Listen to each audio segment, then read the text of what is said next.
Kirby. I've met you guys. I work with the private bank here in Seattle. Just want to thank you guys for coming. This is our 4th event so far. It's, Haresh really puts on great panelists, experts. Somehow I was on a panel a couple meetings ago. I don't know how I got on one, but I'm glad I'm not. But yeah, my colleagues are here. Love sponsoring with Hitech Advisors. Great people, great ecosystem we'll be a part of in Seattle. So we'll continue to support and love partnering with you guys. Thank you for having us. Thank you, David. Likewise, David. It's been fun. Yeah, I think we used to do these events quite frequently before the pandemic, and then during the pandemic we tried the online thing, which all of us probably tried. And then we restarted about a year ago, but with the partnership and support and everything from JP Morgan and team, as well as a lot of you. Actually, there's Ruchi and other team members, CC's back there from our team that make this happen. So I'm glad we could all get together. We should have an exciting panel today. So without waiting too long, I'm going to ask the panelists to introduce themselves, but we have a very esteemed set of people here. So I'm going to just go to my right and we'll go from there. Everybody's microphone's working, if you want to give it a test. So we'll start with Haresh. Go ahead. Yeah, hi, I'm Arron Goolsbey. I'm the Chief Operating Officer at Mythical Games. It's a startup company, venture funded, Series C. We're doing some cutting edge, sort of bleeding edge, I guess you could say, work to bring advanced marketplace capabilities to AAA game titles. We start with gamers first, and try to work in some of the advanced capabilities that we saw with some very successful trading card games. Those mechanics are very well built for that. And we're trying to bring those to all types of games. So we've got a game on Apple iOS and Google Play with some of the world first technology that allows this secondary market to work. It's our game is NFL Rivals. We've got a couple other games in the pipeline, but we're really a platform, and we're really trying to make sure that we can bring this capability to gamers. We think that there's a huge opportunity there. Before that, I was in Reality Labs at Meta, working on VR ecosystem as well as space gaming ecosystem. I spent 4 years running Battle.net at Activision Blizzard, and then before that, I was at a local company, Wizards of the Coast, for a couple of decades, working on some really cool games there, which is where my affinity for trading card games. Hi, I'm Jeremy Tryba. I'm the CEO of Charmed AI, which is an early stage AI company bringing generative tools to the 3D art process for building video games. Our core idea is that generative AI is going to enable the 3D art process to move from a serial waterfall process to a parallel, continuously integrated, agile process in order to break a major bottleneck in the game development workflow today. Before that, I've spent about 15 years working in AI, ML, NLP, whatever label you want to give it, in the Seattle area, both for failed startups where we sold all the furniture, as well as startups that were acquired by Snapchat and Foursquare. I ran the Android at Foursquare for a number of years as well. Thanks for having me. Hi, I'm Adam Lieb. I'm the founder and CEO of Gamesight. We build publishing tools for PC and console games. We have a measurement platform, which is the most integrated piece of marketing technology in the PC and console games industry. We also run the largest influencer marketing platform for PC and console games. We do multiple tens of millions of campaigns on a yearly basis. I've been in games for, gosh, I keep getting older and I keep needing to update the number. It's 26 years now, so basically since I can remember. Hello everyone, Corey Rosemond. I'm director in the global partnerships at Google for Google Play Games, which is the Android marketplace, and been in the gaming industry for 30 years and starting out on the scene working on a tech at Microsoft called DirectX, which actually enabled games to run in a Windows environment on a little operating system called Windows 95, which should age me appropriately. And I'm happy to be here. What were your earliest favorite games to the three of you, just to kind of take something lighter to get us going? Yeah, so video games are what got me into software engineering in the first place. Commander Keen might have been one of the first that I got really deep into, and I stuck with that company as I think it was maybe Doom 2 that brought me into modding and building software for the first time because I was old enough to want to understand how it worked and be able to figure out how it worked. So those were the early ones. Yeah, I mean, there's a lot of other ones. I think I like the way you went with the journey. I think what got me into basically the career today was early MMOs like EverQuest was probably the biggest one. Dark Ages of Camelot, Star Wars Galaxy, a bunch of those games that I played way too much, and being sort of those games I built out early marketplaces selling virtual goods before the blockchain existed, trying to sell virtual goods in MMOs. I think that's the reason I'm here today is those early MMOs. These questions are really designed to age me. How about your current favorite game then? I have no shame. That might also age us. I wear it with a badge of pride. I was a military brat, and at the time, the game that we got for Christmas, it was an Atari that they sold in the military base. We played this game called Combat. We also had an arcade, which, believe it or not, had free play on the arcade machine. So there's a lot of Space War. I noticed the theme, the Missile Command. I think they did that on purpose. You're going to military base, there's a bunch of war simulations that you play. But that really is where I fell in love with video games and the replayability and the camaraderie and teammanship of competing against each other and cooperating with each other. All right. So we had a rich set of questions, and so I'm going to go through them. Napster kind of showed up on the scene, right? And some of you probably know Napster well. And kind of they forced the music industry to evolve, right? So initially they really upset the music industry, and then eventually the music industry got its act together, and then they evolved to a place where, well, it's changing again, but there was the time and place where they were able to make money, reduce piracy at the same time, and make users happy, right? So I guess, Corey, maybe we can start with you. So it seems like we might be in a disruptive state now when it comes to AI, probably in general across all the domains, but certainly in gaming. I think somebody gave me a statistic that over 60% of the studios are already or have been using AI. So this is not new. Corey, do you see Napster-like disruption first, and then there's a more serene state later? Yes, I think we're in a transformative state. I personally am of the belief that there's some lessons learned from 30 years ago when the internet became a reality to where we are with Gen AI today. I remember sitting at a major auto company and having execs tell us in the 90s, oh, no one's going to trust the internet and give their credit card to make a $500 purchase. That was 94. They were wrong about that. But fast forward, we look at Gen AI and the fears that people have. I'm going to lose my job. It's going to disrupt society. And those are true in the sense that there will be some job shifting. There will be some hyper-productivity that will result in the shifting of society, of labor, things of that nature.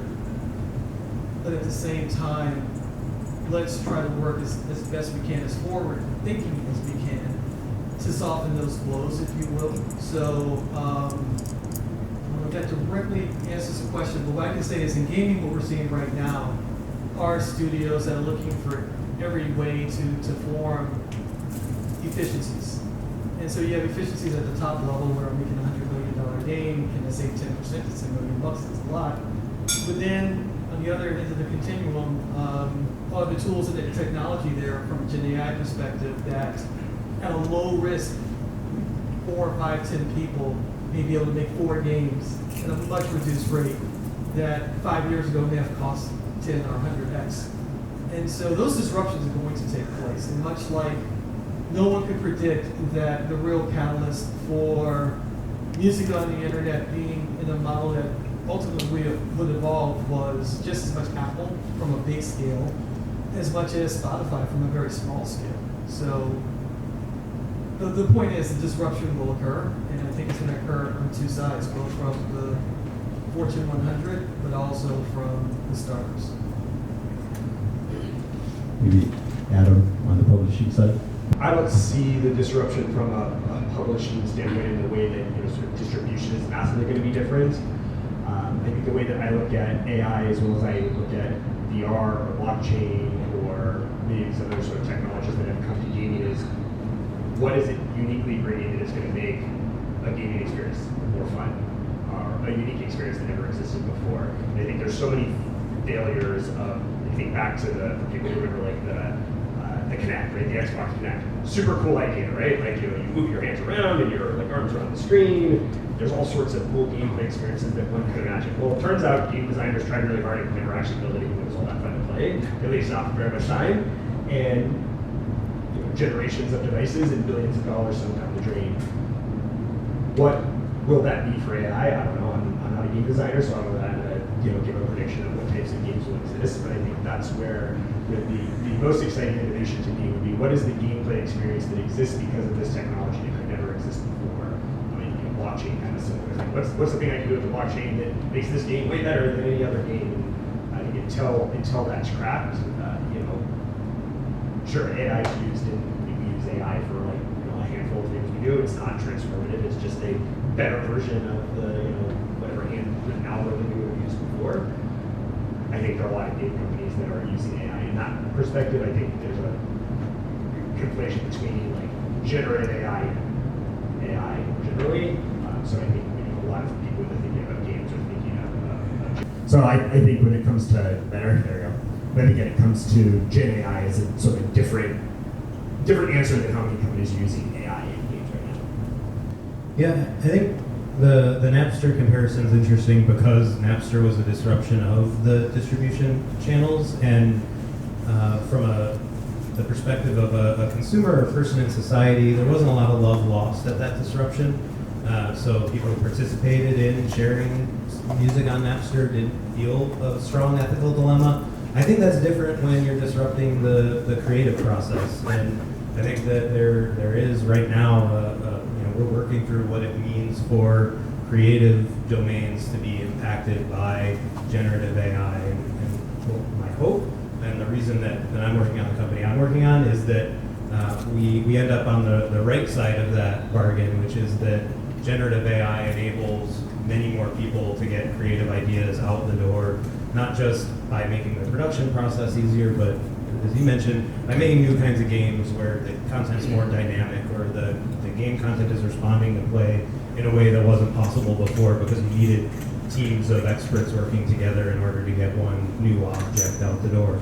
And we can end up on that side of the equation, and I like, again, I am working to make sure that we do, or to try to push it in that direction. I think it can be you know, a good positive change both for the companies who are making games as well as all the artists who care about making games. But only time will tell, because the same disruption is happening across many sectors right now, and I think a lot of people are asking themselves, what is it that I'm doing every day that AI won't be able to do in 2, 3, 4, 5, 10 years? And I think it's very hard because it's exponential, and we're not very good at predicting how those things turn out. I think I could not agree more with everybody on the panel on this one. So I'll just add that I think if we look back at all innovation in human history and we take a look at the results of that innovation, you can find that no one predicted the impact that it would have had on humanity after it was introduced. Now the real question is, will AI have a significant impact or not? And I think it's very difficult to determine that at this stage. But I am very happy about the opportunity that AI is going to present itself in creating brand new things that we have never before experienced in games. If you look back at the internet, my favorite game was StarCraft once the internet was applied to gaming, because I could play with my friends, I could skip school and play with my friends, and they didn't have to sneak over to my house to do that. And it was an incredible experience, and I wasted a lot of time playing that game, but it was player first. And I don't think anyone had really thought about when the internet was being made and worried about the internet being implemented across entertainment experiences, would have thought that would have occurred. And you can say the same thing about cars, the assembly line. You can say the same thing about any kind of software development or object-oriented programming. Like the application of these tools simply created brand new experiences that no one had anticipated. So I think it's going to be an amazing time to be a gamer, and I'm very much looking forward to seeing how it is applied. Now, we will have some issues that we need to talk about. So I guess, so there's a theme here, right? Things are going to change. We don't know how they're going to change over time. As Jeremy stated, the longer the projection, the less certain we are. This was going to be the next question, but I think, Jeremy, you had mentioned the legal implications, right? There's going to be pretty gnarly. Yeah, well, once we start zooming out to the geopolitical world that we're living in right now, my expectation is that the forces of international competition push in the opposite direction, actually, and that it's more likely that countries are going to loosen the laws around what is acceptable to use in training a model, because these models are powerful, and they're powerful not just for building video games, they're powerful for a whole host of things that are necessary for national security. And so a country that doesn't invest in that is going to have a competition problem.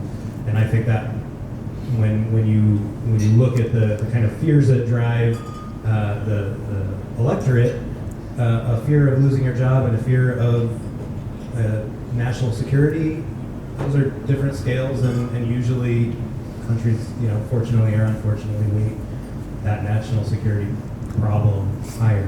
So that is how I think about how to make a prediction in that direction, but of course, really, who knows?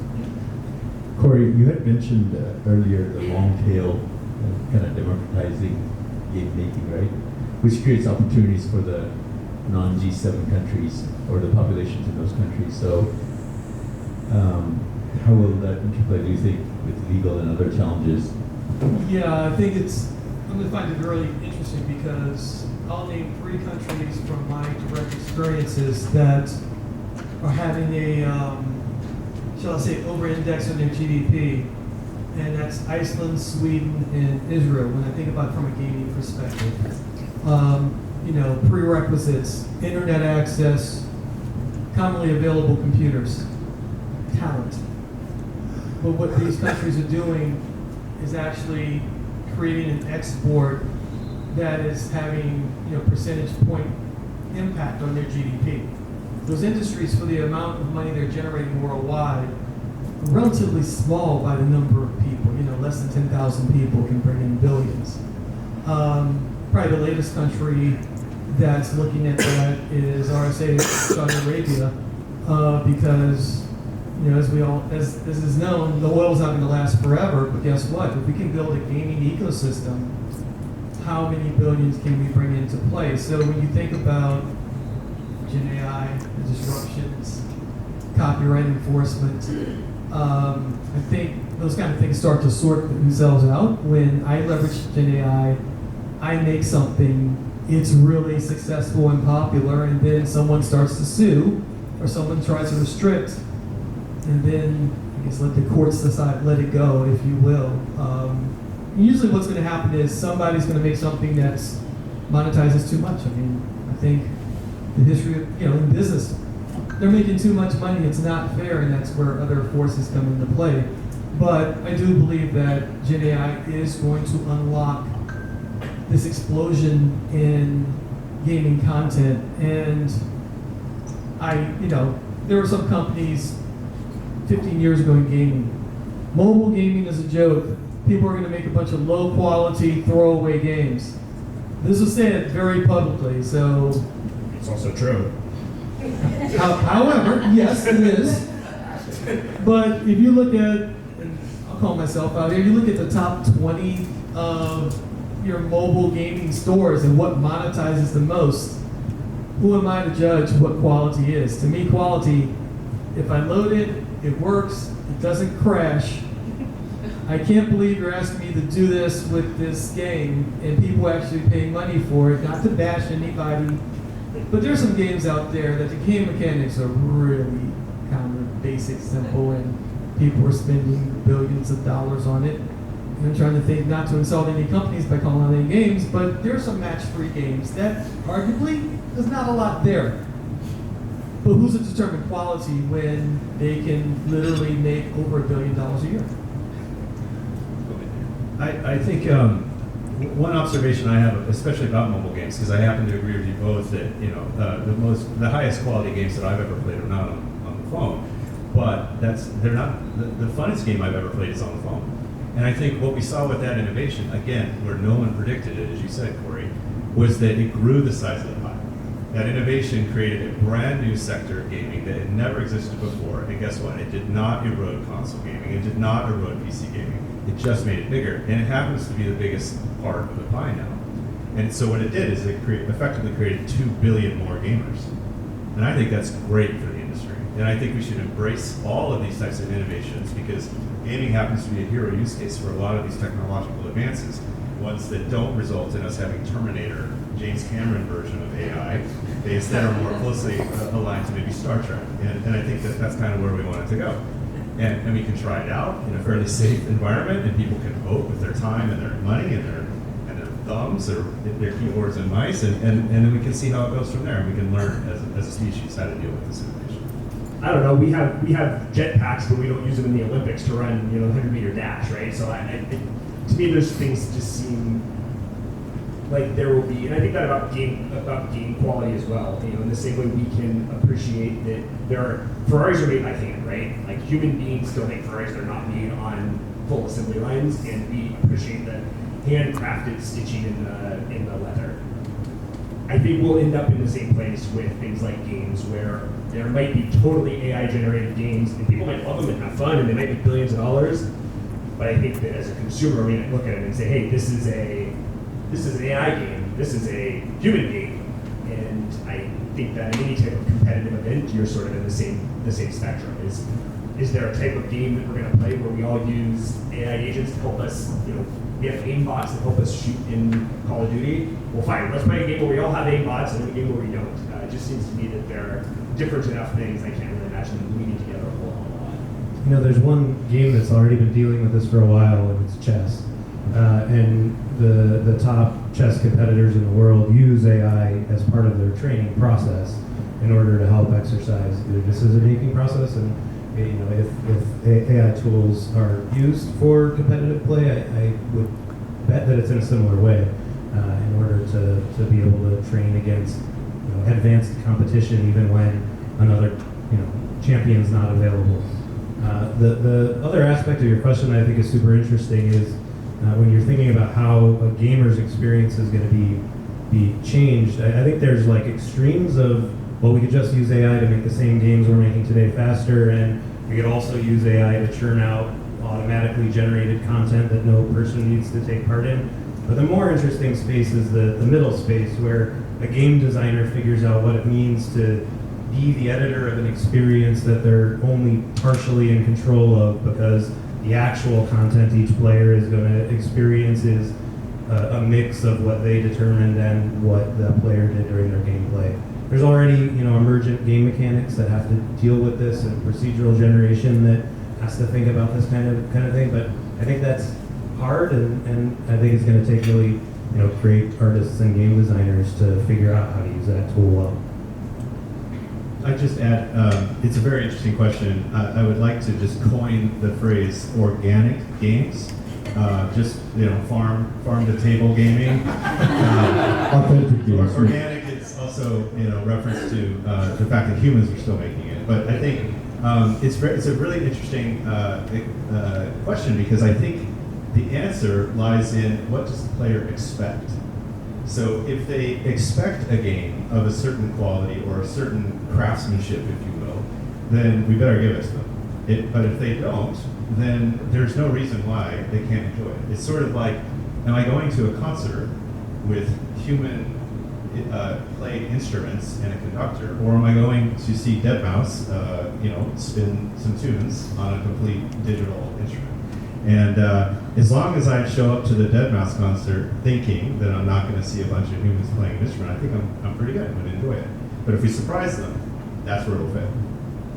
WotC with Magic, there was a big controversy because Magic had said, we're not going to use AI for Gen art. Our cards are going to be made by humans. And then there was like a slip up where somehow that didn't happen. And a card came out that turns out what AI was used.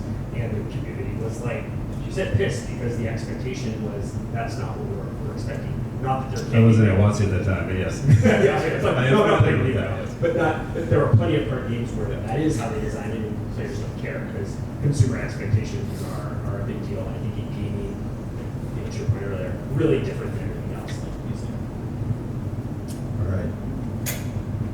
One of the areas we had discussed was the business side and the business models, how people will actually buy games or pay for games, right? So any thoughts on that? And the second one, kind of a subset of that is, will AI be able to predict hits more accurately? And so we don't have misses? I don't know. For the big, expensive production games. That's just even through the evolution of gaming, what, like in PvP play versus PvE, and player versus player versus environment, it's the counterintuitive things that humans do that kind of, it'll be interesting to see if AI truly can mimic that or fake it, if you will. I mean, I guess the way to answer your question is, there may be models or there may be ways that it may be able to predict some hits with some level of accuracy more than we do today. I can say, yes, I can see that happening, but then it's almost like humanity has this way of like throwing left curveballs all over the place at the best laid out plans, just hit this X factor.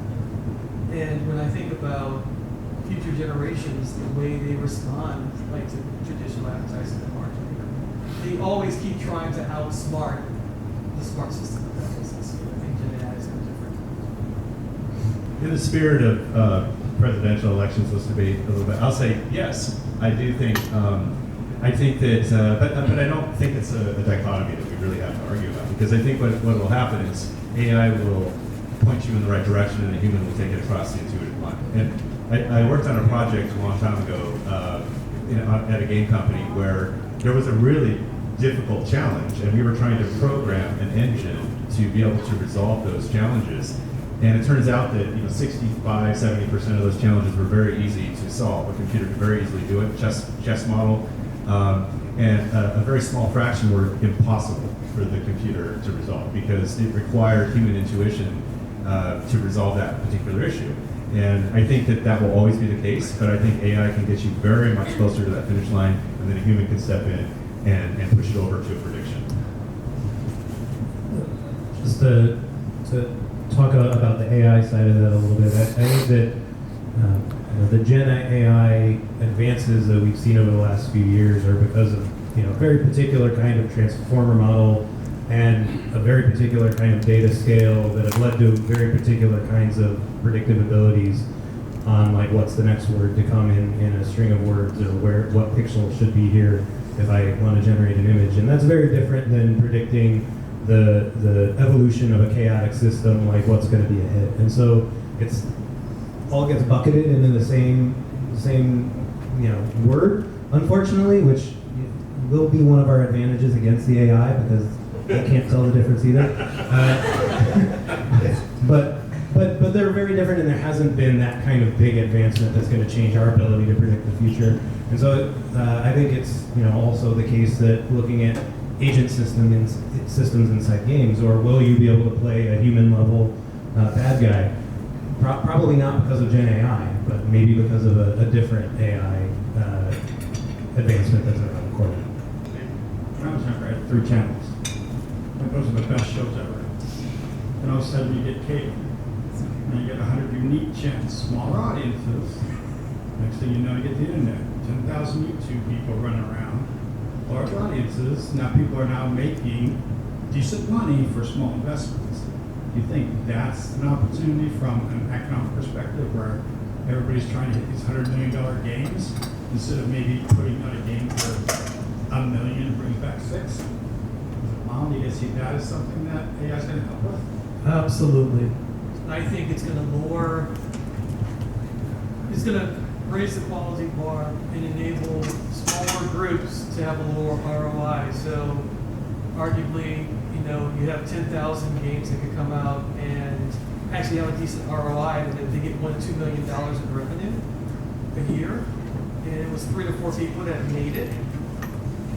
That's a sustainable business model. Now maybe free market, they all get gobbled up and by bigger players, but I do believe it's going to make the massive mega projects much more risky. because it's going to drive innovation. I mean, even today, modern day AAA, $100 million, $200 million games, they're making such a big bet that they don't innovate. So that's how you end up with, take a big name franchise, and we're just going to iterate. It's kind of like the Marvel universe. Okay, that's great, but how about a whole new different universe and bringing that? Well, the ROI is in there. No one wants to invest that money.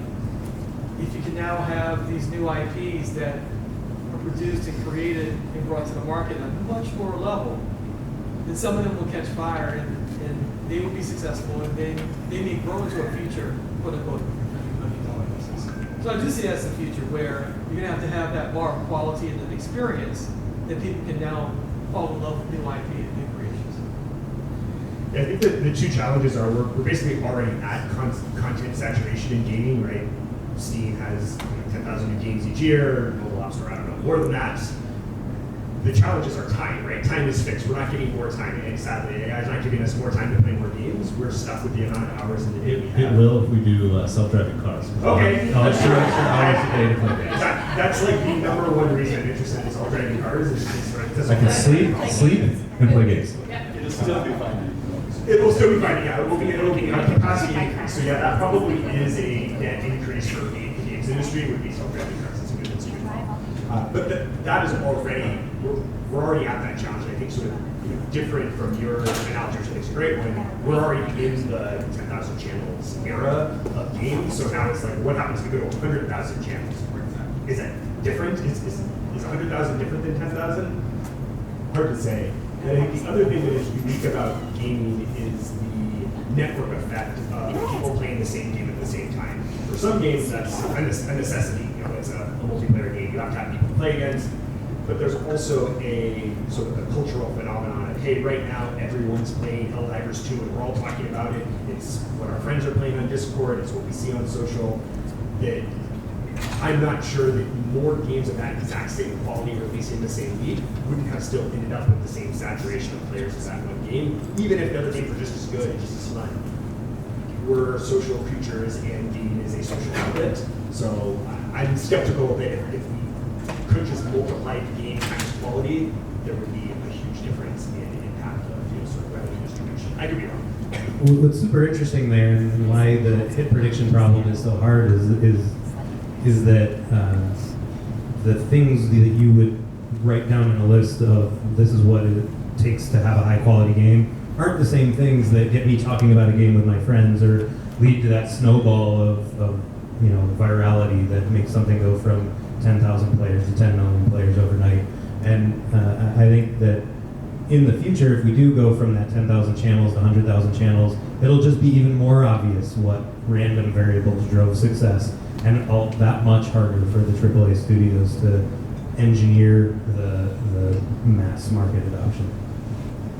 I think to take it just a slightly different direction on the AI front, maybe not generative AI, but I do think AI is going to be very helpful in sifting through the 10,000. I think we've seen that with machine learning and advances in search, and that's certainly where a lot of AI investment has gone is in presenting entertainment media to consumers that AI has looked at the entirety of the data set and said, you probably would like this. And I think that's going to actually help boost the consumption of games. It'll also help direct the development of games in ways that I think will improve overall for the industry. I think we're very familiar with currencies, right? I have dollars, many of them have dollars or whatever other fiat currencies are. By the way, I showed you talking what a fiat currency was, and as well as commodity currencies, right? Then we also have attention span, etc. But there might be assets that I have today, intellectual property or something else that I can't monetize. Do you think there'll be other ways for me to pay for game or content, games or content that I can't pay today because of the aid of AI? I think it's possible that studios making games will put value into data that they could use as ground truth to train new models in a way that doesn't exist today. And so I could imagine, getting credits in my game because I took the time to do whatever activity that will get ground truth out of. So I think that's a little unique, and maybe more temporarily, if we see games that are using a lot of GPU time to create content dynamically on the fly, we would need business models that pay for that usage, like we pay AWS for usage. A more fine-grained, maybe, putting coins into the coin slot to keep the game going. I think we'll see AI being trained to play against people. I think there'll be business models around being able to access, playing against specific AI superstars in a particular game. I think that actually exists to some extent today. So I think that there'll be those opportunities for people to spend. I think the generative side of AI, we will see a much wider volume of content being produced, which can create a bunch of different ways that we can innovate business models. But I don't think AI specifically will create a brand new channel of business. But I could be wrong. Like I said at the very start, I think it's very difficult to predict these types of innovations. But it's going to open the doors so that a lot of different experiments can be had, and we might see some brand new ways that games are consumed. I will jump in and say, definitely free-to-play gaming is something that I think is only going to grow over time. And when I say free-to-play gaming, as those familiar with it, it's anything but free. It's definitely monetizable. But the idea that, and this is a long-held belief, but the idea that I got to drop $50, $60, $70 to play a content that there's no guarantee if I'm going to like it or not, I do believe that is not a sustainable model. And I think AI may help create, when you go to 10,000 channels to 100,000 channels, probably a big percentage of that are going to be channels that are free because they got to compete. So try it out. If you like it, then pay me. And that's to put even more pressure for someone to be willing to fork up the dollars with no guarantee whether they're going to want to engage with the experience. So the title of the event was Gaming and Entertainment 2030. We haven't mentioned 2030 too many times yet, but so one of the questions we had discussed or I had asked the panelists to prepare with which is your vision of a gaming device or a game that seems impossible today, but will likely exist in 2030. Right? So that is a question. Yeah, I have one. Maybe this is more, maybe I just want it to exist, but I really imagine more ambient gameplay experiences that don't require 100% focus. And I think we live in a world where lots of stuff is moving and going around all the time. I think all the time of I'm doing the dishes and I'm watching a stream or listening to a podcast. I'd rather be playing a game, but it's hard to play a game while I'm driving or doing the dishes or walking the dog.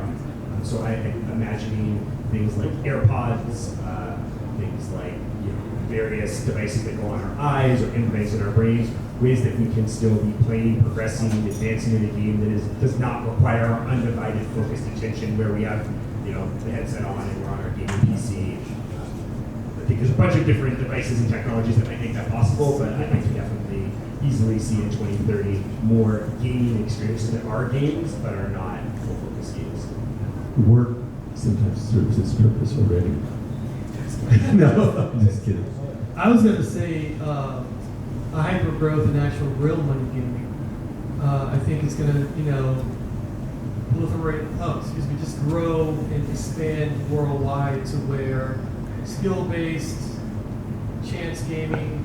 So think about things like the lottery, like Vegas, like people being able to, ideally in their minds, make money and go compete against others.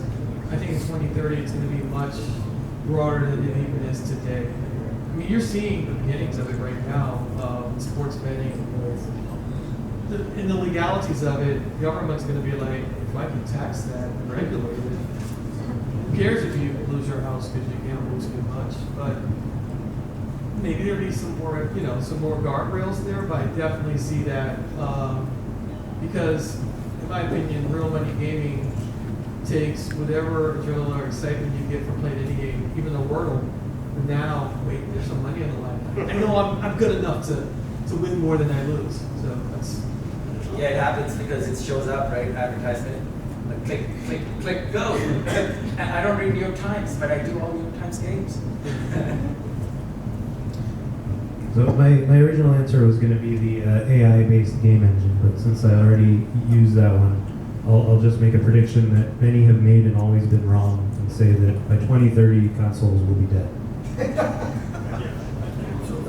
And we will have flying cars. I will plus one to the notion that I would like for the next compute platform to be right here on my face, because I'm already having to wear these, and I think that they could be used for much more than just making sure I don't trip on things. And I do think that'll happen by maybe 2030, maybe a little longer than that, depending on battery technology. But we've got all the other pieces in place for that. I'll take a slightly different tact on this one. I would like to see in 2030 that gaming is no longer consumption-based. So I spend thousands of hours and sometimes thousands of dollars a year on playing these games, and then at the end of that game, I have nothing. I give it up. I move on to a different game, and that's real painful. That's a painful user experience. I'm giving this game up because I aged out, I had another kid, I went to college, I ran out of money, whatever it is. I can't do anything after that. It's pure consumption. And I'd like it to see it move into a more advanced economic system to where that's a consumer durable. And that when I'm done playing, I can save it for my family, I can give it to somebody else, I can sell it. And that my experience in that game made that the things that I did and the items that I bought worth more, not less. And I think this is something I'm working on right now, but it's definitely something that I've been interested in for decades, because there's a lot of time and energy and money that goes into this. And I get a lot of intrinsic value to it until I have to give it up. And then I feel the greatest loss of my life. So this doesn't sound like it's limited by technology, right? I wonder why it hasn't already happened. No, you worked on a 22-year-old game that did exactly this. Yes, exactly. And I would say we're working on some games right now that we're trying to prove it out so that we can show that the consumer durable model can be done safely and effectively. It has been done. I mean, people do this now. You play World of Warcraft, you buy items, you use those items, you can trade them for gold, but there's a lot of like black market and gray market activity that happens. And when most games haven't embraced this, they sort of lock it up, and that when I'm done and I want to sell it to someone, that's against the terms and conditions. It's sort of like the Napster innovation. It's against the terms and conditions of me buying that CD to rip it onto my computer and share it on a torrent or whatever. I don't even know. Are you using like a blockchain structure to create? Blockchain is one way to do it as a database replacement for publicly verifying the authenticity of items, for sure. But it doesn't have to be blockchain. It can be a lot of different things. But it needs to be the game developers themselves that design their games to have those advanced economies, and that they recognize that when you open that up, and this is what we've seen, when you open that up, you actually encourage more primary sale, because people feel like this is no longer consumption, this is consumer durable. And I think that we've got all the building blocks we need, but the challenge has been getting ecosystems to allow this to happen, and convincing game developers to allow this to happen. And it's a classic innovator's dilemma. Like, why would they open it up when every dollar they put into this ecosystem that remains closed, they make 90 cents? But it's because it's a true disruption. And I do think we'll see that by 2030. Are you making a lot of it exclusively assets that are resold, or is there mainly assets? Yeah, I think that there's a couple of key building blocks that are required for these advanced economies in gaming to exist. One of which is the trust factor. Like, I need to know that that the items that I'm getting are authentic, that assets are tagged, I understand their history, I know that I'm not being scammed. And the other is that these items, I understand their value, and that I'll be able to use those items in the game. And also that so there's some advanced marketplace capabilities that are used to bring those things together. But also the game designs themselves have to be AAA. Like, I think that hopefully we've seen that there are a lot of games out there that they're using blockchain technology just because they're just trying to make these very, very simple games and try to add a little bit of value and then turn it over. That's not what I'm talking about here at all. Like, the approach will be these behaviors, these patterns, these game designs already exist today, but we simply open it up so people can get more value out of those same items. And that we train the next generation of game designers to think about their game as a game as a service in the true sense of the word. These are now consumer durables that I'm creating, and I want to maximize their values for the life of their use and beyond. Not just thinking about, can I get that player to buy that next thing? That's a very nice concept to probably end our panel on. I'm sure a lot of people will probably be curious about it, so hopefully, Arron, you're able to stay after the panel Yep. for a few minutes. Got a few years left in me. Okay, excellent. But I guess to summarize, it seems like it's an exciting time to be in gaming, right? With AI and probably just development of hardware and so on. I don't know, like every day the gaming industry is like laying off more people. It's like well, it is an exciting time, I think, technologically. I think industry-wise, it's like It's a tough time. it's the toughest time I can remember. So I know it's Yeah, it grew a lot in the pandemic, right? It grew a lot, and then now I guess we have to readjust. So I guess, do you have any suggestions, I guess, for people that are getting laid off, how to survive this or how to cope? No. Okay. therapist question, not a technology. Okay. Well, thank you for everybody for being here, and then thanks to the panelists for making time for us, driving from wherever they came from, and we'll hopefully get an opportunity to get you guys back here and maybe have a version 2 after some point to see if some of these predictions are where the predictions 2030, yeah. 2030. There you go. So, but yeah, thanks again, and thank you, David and JP Morgan team for helping us put this together. We'll have another event on another topic, which will be announced shortly in a few months. I think it's in May. So stay tuned. But have a good evening. Thank you.